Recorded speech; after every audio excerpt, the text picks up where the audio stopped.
des cieux. On a passé Pâques, où le dimanche des rameaux, tous les gens étaient là en train d'accueillir notre Dieu. Ensuite, on a eu Jésus qui est mort à la croix pour nous. Jésus qui est ressuscité. On est dans cette période jusqu'à l'ascension, la Pentecôte qui va bientôt arriver. Et Dieu gardait dans mon cœur cette partie de la vie de Jésus et des apôtres. Et donc, je voudrais juste partager avec vous le début. Je ne sais pas si on aura le son, si on aura tout, mais on va tester. C'est donc l'entrée de Jésus à Jérusalem, avant la Pâque, avant qu'il ne meure. Mais je trouvais ça tellement beau, ces cris du peuple. Jésus et ses disciples approchent de Jérusalem. Ils sont près de Bethphagée, vers le mont des Oliviers. Alors Jésus envoie 2 disciples en leur disant « Allez au village qui est devant vous. Là, vous verrez tout de suite une ânesse attachée avec une corde et son petit âne avec elle. Détachez-la et amenez-les-moi. On va peut-être vous dire quelque chose. Vous répondrez « Le Seigneur en a besoin. » Et on les laissera partir tout de suite. Ainsi se réalise ce que le prophète a dit de la part du Seigneur. Dites à la ville de Sion, regarde, ton roi vient vers toi. Il est plein de douceur. Il est monté sur une ânesse et sur un ânon, le petit d'une bête qui porte des charges. Les disciples partent et ils font tout ce que Jésus leur a commandé. Ils amènent l'ânesse et l'ânon, ils posent des vêtements sur eux et Jésus s'assoit dessus. Beaucoup de gens étendent des vêtements sur le chemin.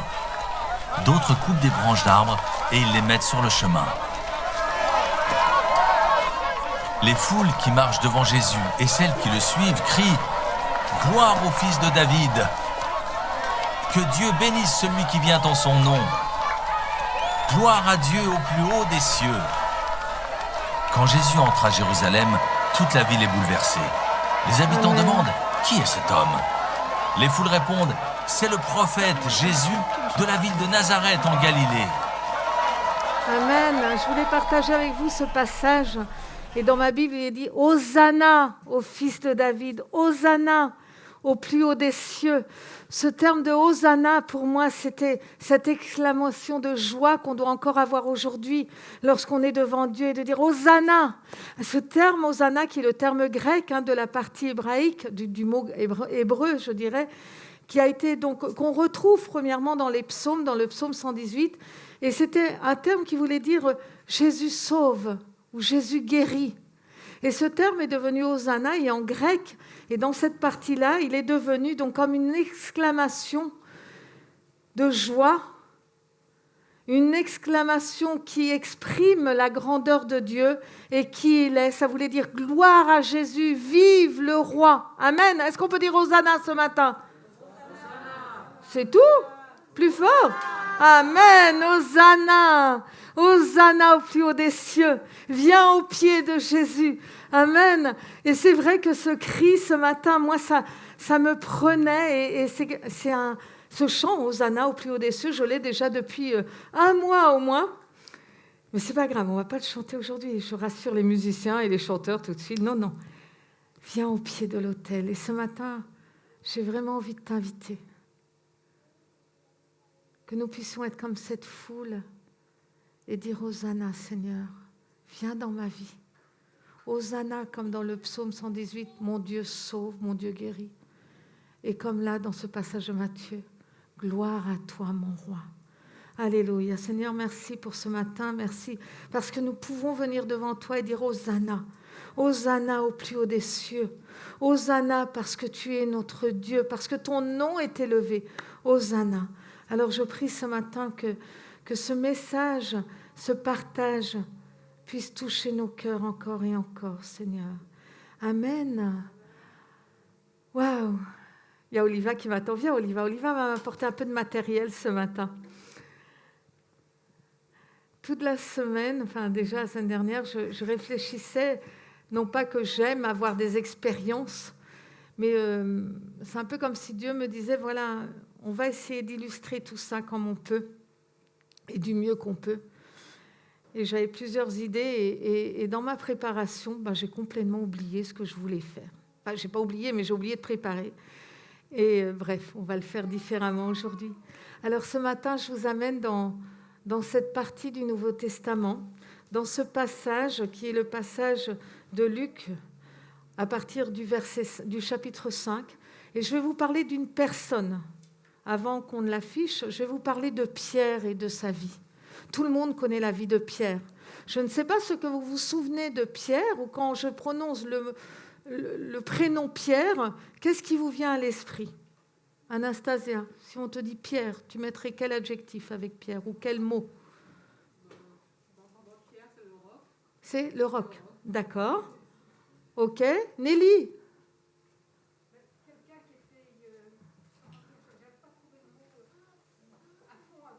À fond avec Dieu. Tu parles moderne, hein, Nelly? Wow! Ouais, oui. Quelqu'un d'autre? Ouais, bouillant. Un autre terme pour désigner Pierre? Non? Oliva? Non. Soyez pas timide. Pierre, Pierre, on en parle comme un des apôtres, effectivement. Mais moi, je voulais venir simplement à sa vie. Et Pierre, comme vous et moi, Pierre était un homme qui avait un métier. Et c'est de ça dont je vais vous parler d'abord, pour que vous puissiez voir que nous ne sommes pas différents des apôtres. Nous n'avons peut-être pas vécu avec Jésus, certainement pas, mais nous connaissons notre Dieu.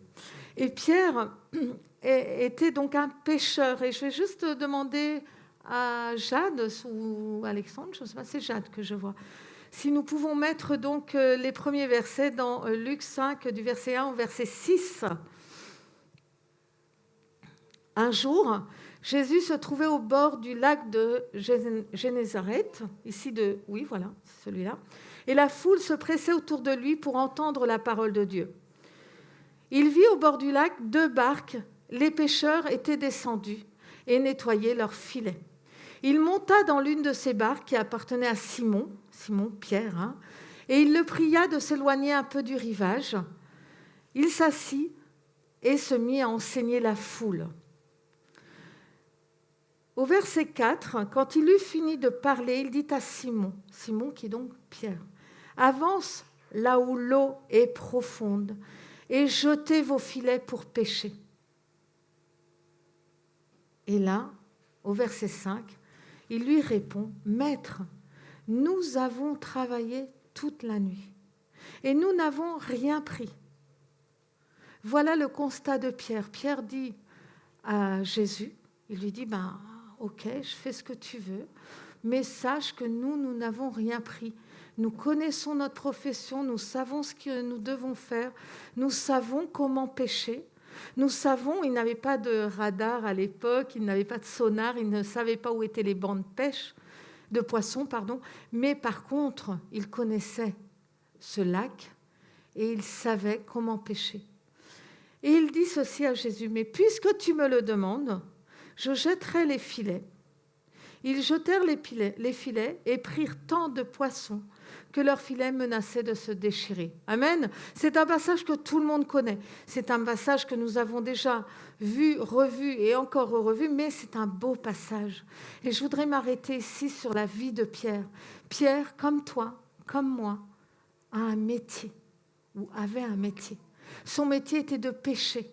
Son métier était de ramener des filets. Son métier était de les laver, les filets. Son métier était de jeter des filets pour avoir du poisson. Et ce poisson lui permettait de vivre. Grâce au poisson, il pouvait le vendre. Grâce à la vente, il pouvait nourrir sa famille et réinvestir dans son travail, prendre soin de ses barques et prendre soin de sa vie. Mais là, aujourd'hui, lorsque nous voyons le premier passage et que lorsqu'il dit à Jésus, « Tu sais, nous avons tenté de pêcher toute la nuit, mais il n'y a rien. »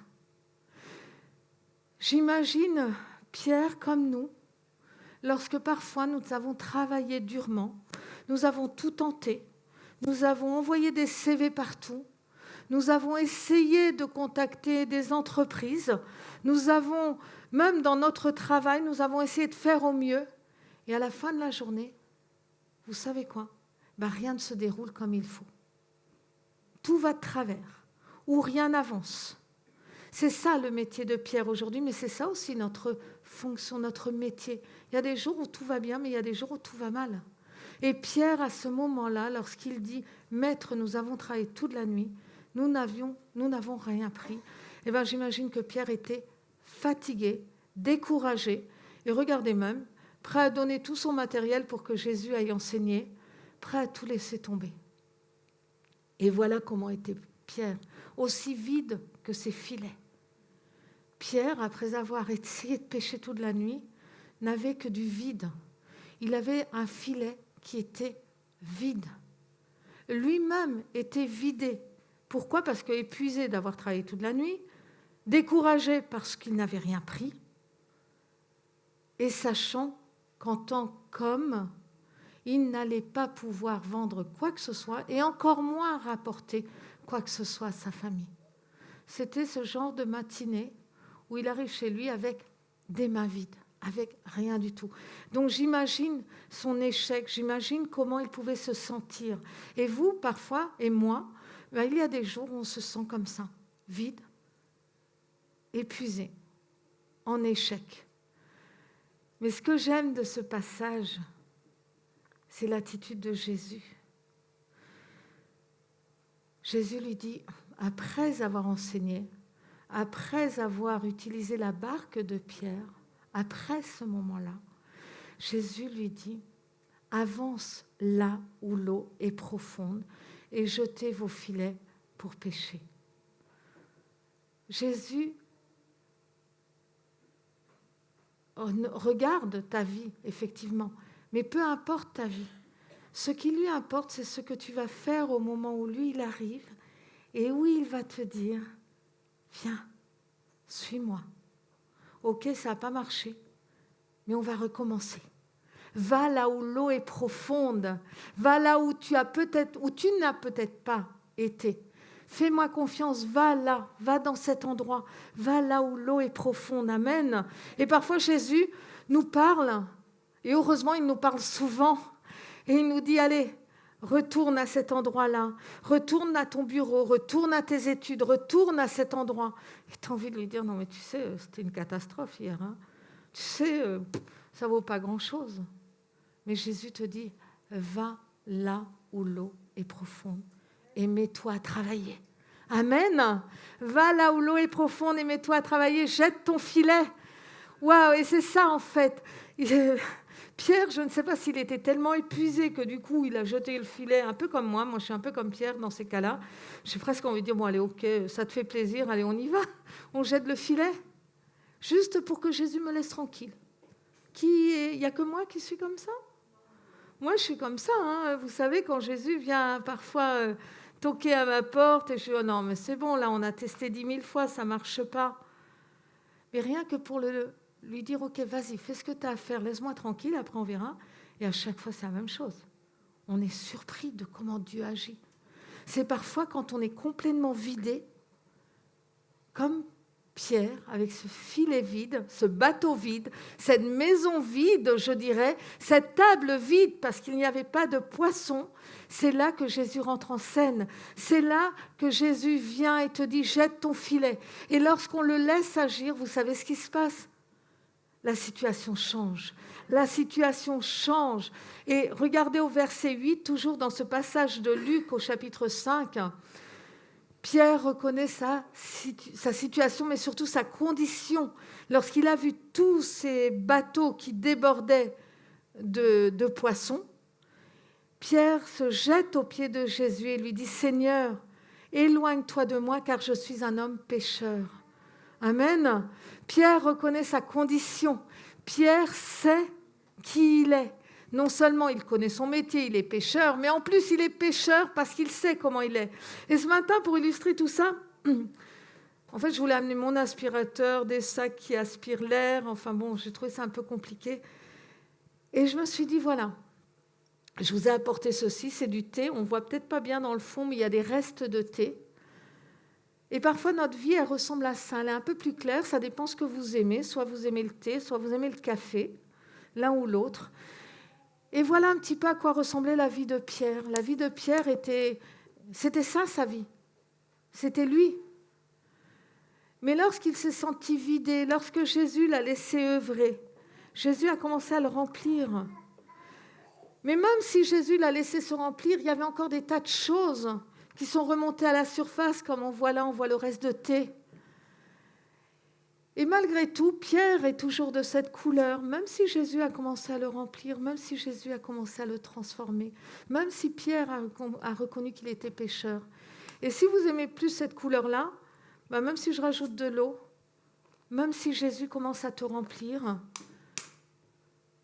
tu as toujours cette couleur-là. Tu es toujours toi. Et ça, c'est bien d'être soi. Et c'est bien de laisser Dieu nous remplir. Et lorsque Pierre se rend compte de qui est Jésus, il va dire ceci. Dans Matthieu au chapitre 16, versets 15 et 17, Pierre dit « Nous avons trouvé le Messie ». Amen. Jésus est apparu, est venu dans la vie de Pierre, a commencé à changer sa vie. Pierre a confessé qu'il était un pécheur. Et Pierre va dire, nous avons trouvé le Messie. Amen. Et Jésus va lui répondre, tu es heureux, Simon, fils de Jonas, car ce n'est pas de toi-même que tu as trouvé cela. C'est mon Père céleste qui te l'a révélé. Et moi, je te déclare, tu es Pierre. Et sur cette pierre, je bâtirai mon église, contre laquelle la mort elle-même ne pourra rien. Je te donnerai les clés du royaume, des royaumes des cieux. Tout ce que tu interdiras sur la terre sera interdit aux yeux de Dieu, et tout ce que tu autoriseras sur la terre sera autorisé aux yeux de Dieu. Amen. Vous voyez, Pierre, à un moment donné, a rencontré Jésus. Il a vu que Jésus était un enseignant. Il a vu que Jésus pouvait le guérir. Et il a même guéri la belle-mère de Pierre, Jésus. Et Pierre est tellement débordant, tellement rempli et tellement fougueux, comme disait Nelly tout à l'heure, il allait à fond. Il est parti dire à tout le monde, nous avons trouvé le Messie. Amen. Et regardez, Jésus va lui dire, tu es heureux. Pierre a déjà changé. Lorsqu'il s'est retrouvé ce matin-là au bord de sa barque vide, il était désespéré, il était mal, il était en échec. Mais quand on regarde un peu plus loin, le fait de s'être laissé toucher par Dieu, Jésus lui dit, tu es heureux. Tu n'es plus le pauvre Pierre, tu n'es plus quelqu'un en échec, tu es un homme heureux. Non pas heureux parce que tu as eu plein de poissons, mais parce que tu sais qui est le Messie. Tu sais ce que je vais faire dans ta vie. Et parce que tu le sais, non pas parce que tu l'as lu quelque part, mais parce que mon Père te l'a révélé. Alors vous voyez, lorsque vous vous laissez remplir, ne serait-ce qu'un tout petit peu, avec le Saint-Esprit, avec l'eau, vous commencez à changer. Vous commencez à vous éclaircir de vous-même et vous laissez Dieu prendre le dessus. Amen. Et ça, c'est Pierre. Le changement intervient lorsqu'on laisse Dieu agir. Amen. Tu veux être heureux, tu veux être heureuse, il n'y a pas de secret. Laisse Dieu agir. Ça ne te plaît pas? Laisse Dieu agir. Ça ne te plaît pas de jeter ton filet là où les eaux sont plus profondes parce qu'il va encore falloir te fatiguer? Laisse Dieu agir. Amen. Oh, et Pierre a vu donc sa vie passer de l'échec, passer à quelque chose, à un Dieu qui va commencer à travailler en lui. Et oui, il est à fond pour Jésus. Et oui, il va tout laisser. Et oui, il va suivre Dieu. Et oui, il va tout abandonner pour le suivre. Lui, son frère et ensuite les autres disciples. Mais malgré tout, quand je vous disais que Pierre est comme nous, Pierre est comme nous. Pierre est comme nous. Est-ce qu'on peut remettre la vidéo ? Je voudrais que vous puissiez vous imaginer Pierre à ce moment-là, si c'est possible, parce que je sais que ce n'est pas forcément évident aujourd'hui, mais j'ai des techniciens qui sont magnifiques. Remets au début.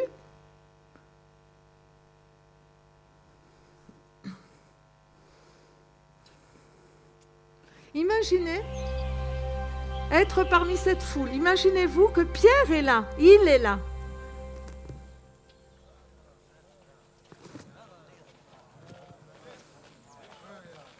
Il est avec Jésus. Jésus et ses disciples approchent de Jérusalem. Ils sont près de Bethphagée, vers le mont des Oliviers. Alors Jésus envoie 2 disciples en leur disant « Allez au village qui est devant vous. Là, vous verrez tout de suite une ânesse attachée. » Jésus leur enseigne, leur dit comment faire, leur donne le mode d'emploi. J'ai déjà parlé de tout ça. Il leur explique ce qui va se passer. partir tout de suite. Ainsi se réalise ce que le prophète a dit de la part du Seigneur. Dites à la ville de Sion, regarde, ton roi vient vers toi. Ton roi vient Il est là. plein de douceur. Il est Et monté Pierre sur est une là, ânesse et sur un parmi ânon, ses le petit disciples. d'une bête qui porte des charges. Parmi la foule, Les Pierre est disciples là. partent et ils font tout ce que Jésus leur a commandé. Ils amènent l'ânesse et l'ânon, ils posent des vêtements sur eux et Jésus s'assoit dessus. Beaucoup de gens étendent des vêtements sur le chemin. D'autres coupent des branches d'arbres et ils les mettent sur le chemin. Les foules qui marchent devant Jésus et celles qui le suivent crient « Gloire au Fils de David !» Hosanna au plus haut Que Dieu des cieux. bénisse celui qui vient en son nom. Hosanna au Fils de Gloire à David. Dieu au plus haut des cieux. Amen. On peut arrêter. Donc Pierre était là. Pierre a vu beaucoup de choses. Pierre a reçu le meilleur enseignement qui soit. Il a reçu la crème de la crème. Il a reçu ce que toi et moi, nous n'avons pas eu. Nous avons les Écritures. Mais Pierre était là. Et malgré tout, Pierre est là à l'entrée de Jérusalem. Pierre est là au moment où ils vont prendre la Pâque dont Rossé a parlé il y a quelques semaines. Il va être là. Pierre a été là du début à la fin. Et lors de ce repas, dans Matthieu 26, au verset 33 et 35, Jésus va lui dire, voilà ce qui va se passer. Je ne sais pas si on peut afficher. Jésus va dire aux disciples, voilà ce qui va se passer. Je serai trahi. Je vais être trahi par l'un d'entre vous et par vous. Et Pierre lui dit, au verset 33, il dit ceci, et c'est pour ça Nelly, quand tu dis il était à fond, oui, il était fougueux, il était à fond. Pierre prit la parole et dit à Jésus, même si tous les autres, c'est-à-dire tous les autres disciples sont ébranlés à cause de ce qui t'arrivera, moi je ne le serai pas, moi je serai là. Un peu plus loin, Jésus lui dit, vraiment je te l'assure, cette nuit même, avant que le coq ait chanté, tu m'auras renié 3 fois. Et Pierre va dire ceci, même s'il me fallait mourir pour toi, je ne te renierai pas. Et tous les autres disciples dirent la même chose. Mais Pierre a assuré à Jésus. Pierre lui a dit, Pierre s'est mis debout, il a dit, moi je ne ferai certainement pas ça. Moi je ne vais pas te trahir, moi je serai là avec toi. Après avoir vécu tout ça avec Jésus, oui, il avait cette force de dire, et il était fougueux pour dire, moi je ne vais pas te trahir. Ça vous rappelle personne, ça? Personne ici n'est comme ça. Moi je ne suis pas comme ça. Vous êtes comme ça, hein? Parfois, même si Dieu nous a bénis, rebénis, bénis encore, on le met de côté. Ça nous arrive à tous. On prie moins, on le cherche moins, on le loue moins, on l'abandonne, on arrête de parler avec lui. Il n'y a pas très longtemps, quelqu'un m'a dit je ne parle plus avec Dieu. En fait, je n'arrive pas à parler avec Dieu. Je ne sais pas comment lui parler. Mais bon, je ne suis pas très motivée pour parler avec Dieu. Et ça m'a vraiment attristée parce que pour moi, Dieu, parfois, c'est comme mon meilleur ami qui est là à côté de moi. Et quand on arrête et quand on dit « Oh ouais, je ne sais pas quoi lui dire », c'est un petit peu comme si vous disiez à vos enfants, vous les mamans, hein, vous avez des enfants, ou les papas, vous dites, « Oh, je ne parle plus à mon fils, je ne sais pas quoi lui dire, je n'ai rien en commun avec lui. » Votre enfant, là tout à l'heure, il y avait Victoria avec moi, elle me fait confiance, elle me dit « Yaya, je veux de l'eau », ben oui, je lui donne de l'eau. Mais ce que je veux dire par là, quand on dit « Oh, moi, je ne sais plus quoi dire à Dieu, je ne sais pas comment lui parler », c'est un peu comme si vous laissiez tomber quelqu'un qui vous était cher. C'est comme si vous arrêtiez de parler à la personne la plus proche de vous. Alors ce matin, regardez-vous, examinez-vous, c'est qui est proche de vous? C'est comme si tu disais ce matin, moi j'arrête de parler avec ma maman, avec mon papa, ou j'arrête de parler. C'est ce qu'on fait quand on arrête de parler à Dieu. On l'abandonne, on le laisse. Et c'est pour ça que je dis, quand je voulais vous parler de la vie de Pierre, il y a tellement de choses en commun entre sa vie et la nôtre. J'aurais pu prendre un autre disciple, mais celle de Pierre nous ressemble. Hein, waouh, cette force qu'il a depuis le départ. Ce Pierre qui était prêt à se battre pour Jésus quand les Romains sont venus l'arrêter, avec cette défense qu'il a pris de Jésus. Ce Pierre qui, à la table, dit « Non, moi, tous les autres peuvent t'abandonner, mais moi, je serai là. » Pierre l'a abandonné. Pierre l'a laissé. Pierre l'a oublié. Et dans ce passage, qui est un peu plus loin, dans Luc 22, on voit que par 3 fois, il va renier Jésus, alors qu'ils sont là, assis autour du feu avec d'autres personnes. Il va à chaque fois dire « Non, moi je ne suis pas celui qui a accompagné Jésus. » Lorsqu'une femme va venir et dire « Mais moi je te reconnais, tu es un de ces gens-là. » Il va dire « Non, je ne suis pas cette personne-là. » 2 fois et 3 fois. 3 fois, il va renier Jésus. J'imagine son cœur. Quand je dis qu'on reste comme on est, la couleur de Pierre était encore comme celle-ci. Mais je dirais qu'il est devenu encore un peu plus noir ce jour-là. Il ne s'est pas laissé remplir de Jésus, il s'est laissé remplir de toute cette saleté qu'il pouvait y avoir. Et nous, parfois, nous nous laissons remplir de tout ce qu'il y a, et moins de Dieu. On parlait de ça tout à l'heure, hein, Iliane qui me disait, les gens, parfois quand ils sont inquiets, ils vont chercher sur Internet, ils vont écouter la télé, ils vont regarder à droite à gauche, et ils sont perdus, ils sont inquiets. Mais comme disait Amélie, je suis tranquille pour mon frère parce que tu t'es mise à prier. Lorsqu'on se rapproche de Dieu, la quiétude revient. Lorsqu'on se rapproche de Dieu, on le laisse faire. Et là, on retrouve Pierre à un moment, je dirais, le moment le plus noir de sa vie. Et nous sommes parfois comme ça. Nous avons ces moments-là. Il ne faut pas se nier, il ne faut pas se voiler la face. Nous avons des moments difficiles. Tout à l'heure, quand Anaïs nous invitait à mettre nos mains avec tous nos péchés et de les déposer à la croix, nous avons ces moments difficiles. Et dans Luc 22, le Seigneur se retourna et regarda Pierre. Lorsque Jésus est arrêté, lorsqu'il part, lorsqu'il sort, il regarde Pierre. Et Pierre se souvint alors de ce que le Seigneur lui avait dit. « Avant que le coq ne chante, tu me renieras 3 fois. » Le regard de Jésus. Et parfois, on peut sentir son regard sur nous quand on a péché, quand on est à côté, quand on l'a mis de côté. On peut sentir ce regard. Et Pierre sort et pleure amèrement. Voilà ce que dit le verset suivant. Qui peut vivre avec une telle trahison? Qui peut vivre en sachant qu'on a trahi son meilleur ami, la meilleure personne, la personne qu'on aime le plus? C'est tellement dur. C'est tellement dur. Et à ce moment-là, Pierre se retrouve tout autant vidé, tout autant en échec que lorsque Jésus l'avait rencontré au début sur cette plage et qu'il n'avait rien péché.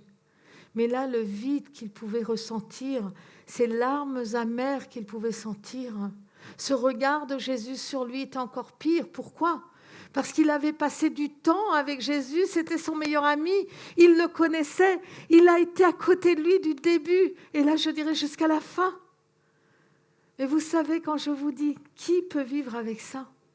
Personne. Mais Jésus est là justement pour te donner cet espoir. Amen. Ce que je voudrais que vous puissiez comprendre ce matin, je ne suis pas là en train de dire, oui, on est tous pas bien, on fait mal les choses. Peu importe. Si tu laisses Jésus faire, Jésus va te remplir. Et c'est ce qu'il va se passer. Même si Pierre est désespéré au moment où il sait qu'il a perdu son meilleur ami, même s'il est perdu parce qu'il sait que lui l'a trahi, les autres ne l'ont pas trahi, du moins, je m'explique. On sait que Judas l'a trahi. Les autres étaient perdus. Mais Pierre qui l'a trahi, on sait qu'à un moment donné, Jésus vient et intervient dans sa vie. Le Hosanna commence à reprendre force. Hosanna au fils de David. Dans Luc 24, qu'est-ce qui se passe? Pierre, désespéré, il apprend que Jésus est ressuscité. Qu'est-ce qu'il fait? Il court au tombeau. Il n'est pas parti se cacher. Il est allé voir Jésus. Il voulait avoir la certitude que son meilleur ami était encore là. Bien sûr, le tombeau était vide. Alors, dans Luc 24, au verset 12, Pierre, cependant, partit, courut au tombeau. Et il ne vit que des linges funéraires. Il s'en retourna, très étonné de ce qui s'était passé. Alors, étonné, effrayé, peur de ce que Jésus lui aurait dit, peur de la réaction de son ami. Oui, c'est possible. Mais toujours est-il, Pierre, dans sa force, dans sa vivacité, n'a pas attendu que les autres aillent voir le tombeau. Il y est allé, il a couru. Alors oui, même si toi, demain, tu te sens mal, même si tu te sens vidé, il n'y a qu'un endroit où tu peux courir, c'est au pied de Jésus. Il n'y a qu'un endroit où tu peux aller, c'est au pied de la croix. Amen. Alors, quel que soit ce par quoi tu passes, peu importe, il n'y a qu'un chemin, il n'y a qu'un endroit et il n'y a qu'une vérité, c'est Jésus. Et si tu as oublié ça ce matin, c'est pas grave. Tu sais pourquoi? Parce que Jésus est ici. Jésus t'appelle, comme on a chanté. Il t'appelle, il t'appelle. Jésus n'a qu'une envie, c'est de passer ce moment avec toi. C'est de passer cette intimité avec toi. C'est d'être dans ta vie, pas à côté, être dans ta vie. On peut vivre toute notre vie avec Jésus à côté. Mais mieux encore, savoir Jésus en nous. Savoir qui est notre Dieu. Savoir ce que le Père veut nous révéler. Amen. Alors oui, Pierre revient étonné de ne voir que des linges funéraires dans ce tombeau. Alors qu'est-ce qui se passe? Eh bien oui, il est vide. Eh bien oui, il est perdu encore une fois. Et comme il ne sait pas que faire, il retourne à sa vie antérieure. Il retourne à ce qu'il sait faire. Il retourne sur cette même plage, sur ce même lac, pour pécher. Et c'est ça. Et là, on va découvrir son futur. On va voir ce que Dieu avait préparé pour Pierre. Le futur de Pierre. Parce que tu sais, quelle que soit ta vie, quel que soit ton parcours, quel que soit par quoi nous passons, il y a toujours quelque chose qui arrive. Et si tu mets ta vie en Dieu, le quelque chose qui va arriver n'est qu'une bénédiction. Amen. Et parfois, je dis, quand on parle avec Grosset, et on pense parfois à des personnes qu'on connaît, des choses qui nous font mal. Et souvent, je lui dis, tu sais, la vie, elle est longue. On ne sait jamais ce qui va se passer dans les jours, les semaines à venir. Et c'est vrai, la vie, elle est longue. Ça me fait penser à ma belle-mère. Ma belle-mère, pendant des années, elle a quel âge maintenant? 83, hein, la maman de Rosset. Pendant des années, elle venait jamais à l'église avec nous pour diverses raisons. Quand on était à Barcelone, il y avait toujours quelque chose de plus important. Il y avait la famille. Il y avait, au moment du printemps, il y avait le barbecue à faire à la montagne avec des amis. Il y avait toujours plein de choses. Et il n'y avait pas assez de temps pour l'église. Et elle venait jamais. Elle venait à l'église avec nous que quand on a déménagé, qu'on allait à Saragosse, elle venait parce qu'ils n'avaient pas d'autre chose à faire et ils venaient avec nous en voiture. Et c'était comme ça. Et quelque part, ça nous faisait mal au cœur de voir que sa maman, qui avait amené ses enfants à l'église, qui s'était convertie, ne venait plus à l'église. Et c'est vrai que c'était un sujet douloureux pour nous. Ensuite, mon beau-père est décédé, etc. Et tout d'un coup, ma belle-sœur a décidé d'aller habiter en Andalousie, donc carrément à 2000 km d'ici. Et vous savez quoi? Au travers d'une dame que j'ai rencontrée en Angleterre, je vous ai raconté cette histoire, cette dame pour qui j'ai traduit, qui avait un cancer, Magdalena. Il se trouvait qu'elle habitait dans le même village que ma belle-mère, là-bas en Andalousie. Et cette dame a pris contact avec ma belle-mère pour l'amener à l'église. De ce jour-là, ma belle-mère n'a plus laissé l'église. Incroyable. incroyable. Seul Dieu peut faire ça. Et maintenant, quand on l'appelle, elle nous raccroche au nez. Elle nous dit, ah non, non, mais là, je ne peux pas rester, il y a le culte qui commence, on vient me chercher. Qui croit ça? Quand je vous dis, la vie est longue, continuez à prier, croyez. Parce que Dieu est ce Dieu de miracles. Il est celui qui vient nous chercher quand nous sommes vides ou pleins de choses qui ne sont pas très claires. Dieu est ce Dieu-là. Et la maman de Rossé, elle va à l'église tout le temps. Elle ne partirait pas de son village.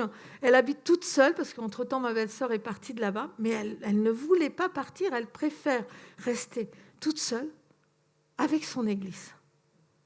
Pour nous, c'est une joie.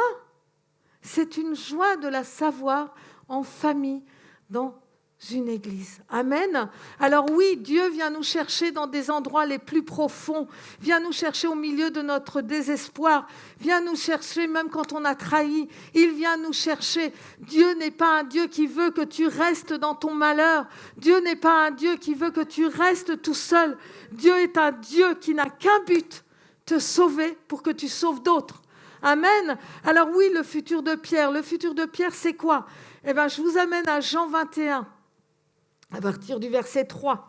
Simon-Pierre dit aux autres disciples, il était là sur cette plage, au même endroit. Et qu'est-ce qu'il fait? Je m'en vais pêcher. Il retourne à ce qu'il sait faire. Et son métier, c'est la pêche. Et regardez le verset suivant. La nuit s'écoula sans qu'il n'attrape un seul poisson. Pas de poisson. Encore une fois, même endroit. Je dis même endroit parce que si je prends ce même chapitre à partir du verset 1, il est dit ceci.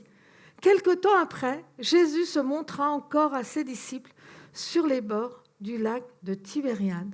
Et voici dans quelles circonstances. C'est le même endroit. Le premier que je vous ai lu tout à l'heure, qui était donc dans Luc, il me semble, au chapitre 5, c'était le même endroit. Ces deux endroits sont les mêmes. Il y était dit ceci, un jour, Jésus se trouvait au bord du lac de Génézareth, qui est donc le lac de Tibériade, c'est la même chose, c'est le lac de Galilée, et la foule se pressait autour de lui. Il vit au bord du lac 2 barques, des pêcheurs étaient descendus pour laver leurs filets, et ils n'avaient rien pris de toute la nuit. Et nous nous retrouvons à la fin, où Jésus est là, près du lac, où Pierre est allé pêcher, et il n'a rien pêché, pas un seul poisson. Amen. Déjà le jour commençait à se lever, voici. Jésus se tenait debout sur le rivage. Mais les disciples ignoraient que c'était lui. Il les appela. « Les enfants, avez-vous pris du poisson ?»« Rien, répondirent-ils. »« Jetez le filet du côté droit du bateau, et vous en trouverez. » Ils lancèrent donc le filet et ne purent plus le remonter tellement il y avait de poissons. C'est le même passage. C'est le même passage, mais ça n'est pas le même Pierre. Ce n'est pas le Pierre du début qui connaissait son métier, mais qui ne connaissait pas Jésus. C'est le Pierre désespéré à la fin, qui a perdu son ami Jésus et qui est vide. Et encore une fois, il est vide, encore une fois, il est en échec, encore une fois, il est perdu dans sa vie. Et Jésus leur demande encore une fois de jeter les filets. Et qu'est-ce qui se passe? La pêche est là. Et ça, je dirais que c'est le moment de Pierre, c'est l'instant de Pierre. C'est ce moment où Jésus commence à travailler dans la vie de Pierre. Parce que Jésus commence à construire son futur. Pierre est vide, son âme est vide, il a trahi. Il est vide parce qu'il n'a pas de poisson, il n'a rien. Il est vide parce qu'économiquement, il ne vaut rien. Il est vide parce qu'en tant qu'ami, il ne vaut pas grand-chose. Il est vide parce qu'ils ont perdu Jésus et en tant que disciples, ils ne savent pas quoi faire. Voilà comment est Pierre, voilà son moment. Et je dirais qu'il est encore plus vide que ça. Ça, c'était Pierre.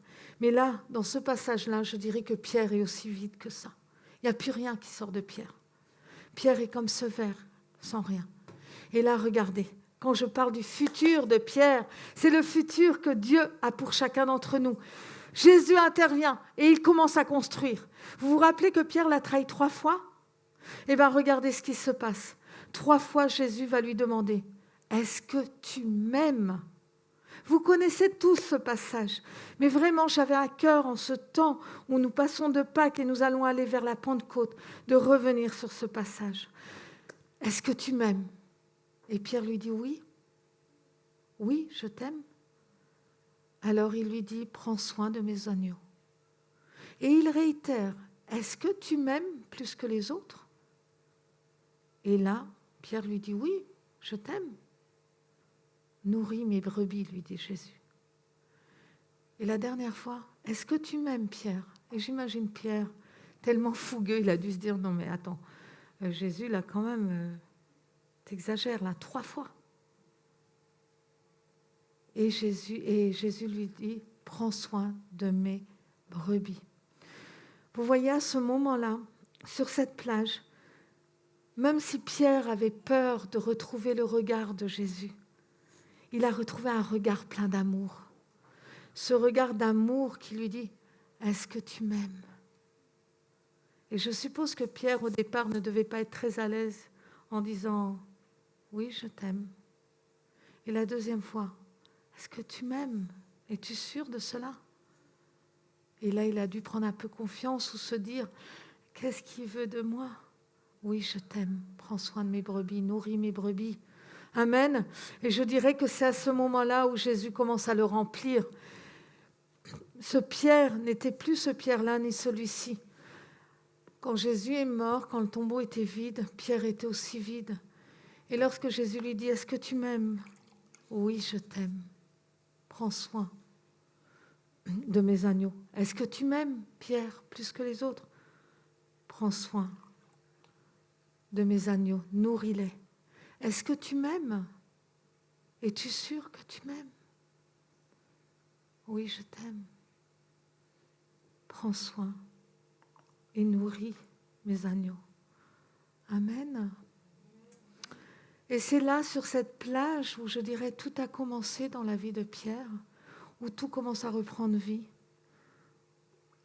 où Jésus est en train de le remplir. Je ne vais pas faire de bêtises aujourd'hui, je vous rassure. D'habitude, la dernière fois que j'ai fait ça, j'ai mis de l'eau partout. Dieu l'a rempli. Dieu ne l'a pas rempli avec le Pierre à l'intérieur. Dieu l'a rempli du vide qu'il y avait dans lui. Et quand je dis que ce n'était plus le même Pierre, c'était un autre Pierre. Et le futur de Pierre, il est là. Vous vous rappelez la promesse que Dieu avait donnée, Jésus avait donnée à Pierre sur ce roc ? Je construirai mon église. Tu auras les clés du royaume. C'est là que ça commence à prendre vie. Et vous savez pourquoi ? Parce que Pierre avait besoin de se vider de tout ce qu'il avait, de lui-même, de sa fougue, de sa ténacité, de son énergie, d'être à fond, de ce que lui était. Même si Jésus le remplissait, il restait toujours aussi trouble que ça. Et il a fallu aller jusqu'à la croix pour qu'il n'y ait plus rien, pour que lorsque Jésus commence à le remplir, on puisse voir au travers de Pierre. Et c'est ça, notre vie, c'est ça aujourd'hui. Peu importe ce par quoi nous passons, peu importe les nombres de fois où nous trébuchons, vidons-nous de ce que nous sommes pour laisser Jésus nous remplir. Et je dis que c'est là le moment de Pierre, c'est là le futur de Pierre. Et Pierre, ce Pierre dont on parlait au début, n'est pas le même que celui qui a écrit les épîtres. Dans 1 Pierre 24, Pierre dit ceci, il a pris nos péchés sur lui, en parlant de Jésus. Il les a portés dans son corps, sur la croix, afin qu'étant mort pour le péché, nous menions une vie juste. Oui, c'est par ces blessures que vous avez été guéris. Amen. Alors ce matin, si tu es là, c'est parce que Jésus a donné sa vie pour toi. Et même si toi, tu l'as trompé, même si toi, tu l'as renié, même si toi, tu l'as mis de côté, Jésus est toujours là. Mais laisse-le te remplir, ne le laisse pas à côté. Si Jésus est là dans cette bouteille à côté de toi, il ne va rien se passer. Il est juste là à côté. Et c'est bien qu'il soit là à côté. Je ne suis pas en train de dire que ce n'est pas bien. Mais mieux, laisse-toi remplir. Laisse-le te remplir, laisse-le te nettoyer, laisse-le te débarrasser de qui tu es.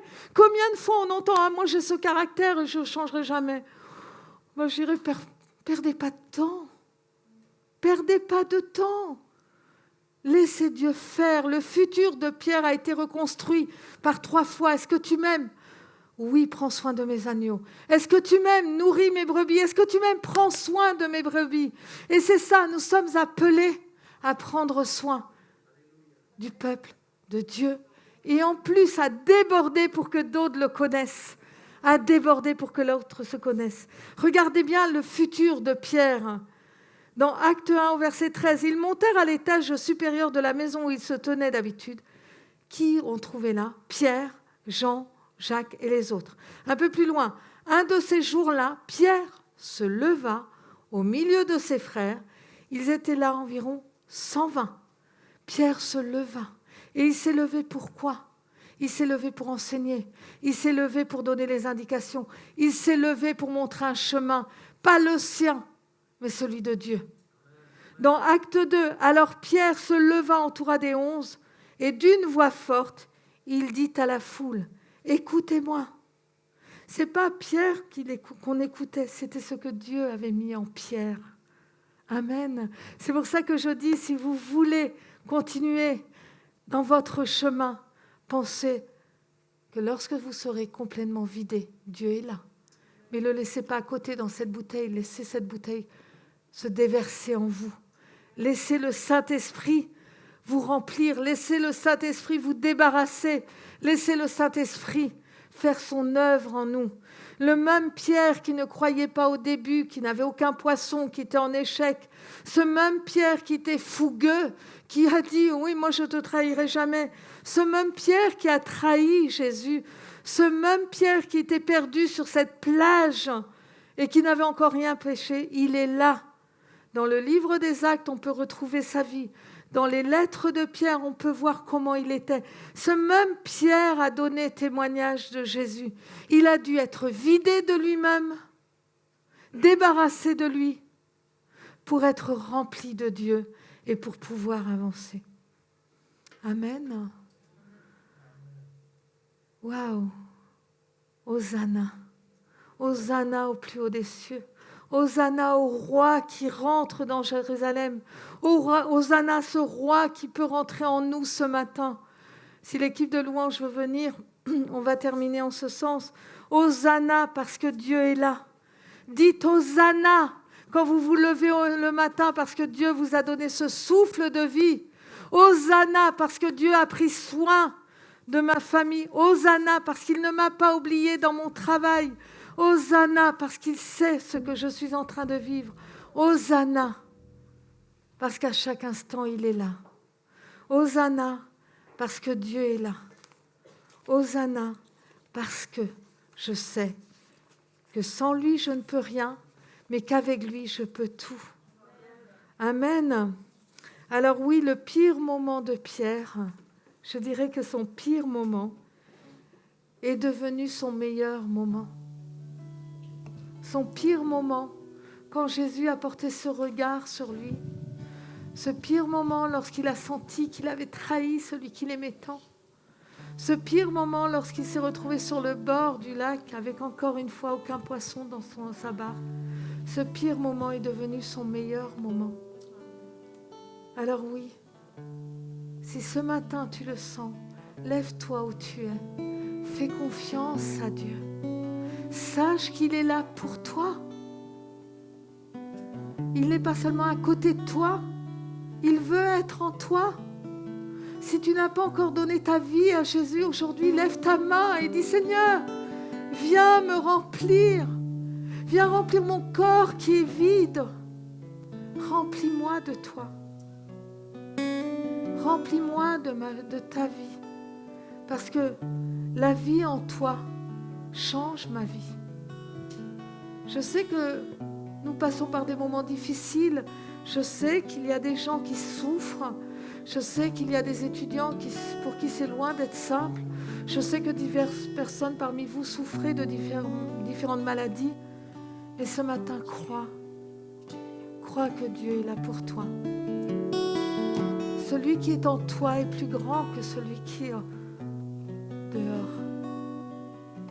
Si ce matin tu as besoin d'un miracle dans ta vie, lève ta main. Lève ta main et viens au pied de l'autel. Parce qu'il t'appelle. Il est là pour toi. Dieu s'en fiche de tout ce que tu as fait jusqu'à hier. Repens-toi aujourd'hui et laisse-le venir et manger avec toi. Il est à ta porte et il frappe. Alors oui, ce matin, si tu veux ce changement dans ta vie, fais-lui confiance. Pour vos plans, pour vos futurs, pour vos enfants, pour ceux qui vous attendent demain, fais-lui confiance. Laisse-toi remplir. Laisse-toi remplir ce matin. Amen, Seigneur. Alléluia, Seigneur.